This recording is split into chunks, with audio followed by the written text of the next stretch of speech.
5 interesting facts about the Sun. Think you know everything there is to know about the Sun? Think again. Here are 10 facts about the Sun, collected in no particular order. Some you might already know, and others will be totally new to you. 1. The Sun is the solar system. We live on the planet, so we think it's an equal member of the solar system. But that couldn't be further from the truth. The reality is that the mass of the Sun accounts for 99.8% of the mass of the solar system. And most of that final 0.2% comes from Jupiter. So the mass of the Earth is a fraction of the mass of the solar system. Really, we barely exist. 2. And the Sun is mostly hydrogen and helium.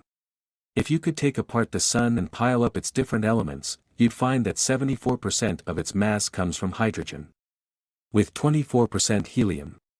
The remaining 2% includes trace amounts of iron, nickel, oxygen, and all the other elements we have in the solar system.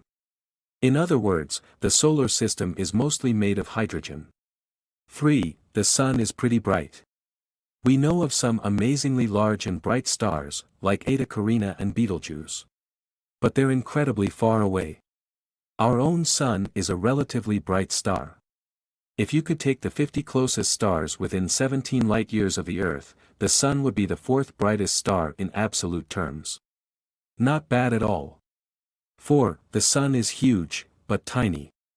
With a diameter of 109 times the size of the Earth, the Sun makes a really big sphere.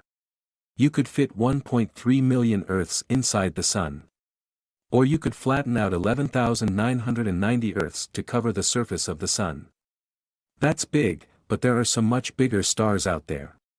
For example, the biggest star that we know of would almost reach Saturn if it were placed inside the solar system. 5. The Sun is middle-aged. Astronomers think that the Sun, and the planets, formed from the solar nebula about 4.59 billion years ago. The Sun is in the main sequence stage right now, slowly using up its hydrogen fuel.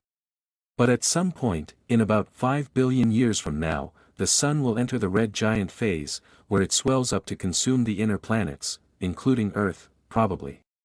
It will slough off its outer layers, and then shrink back down to a relatively tiny white dwarf. Thank you.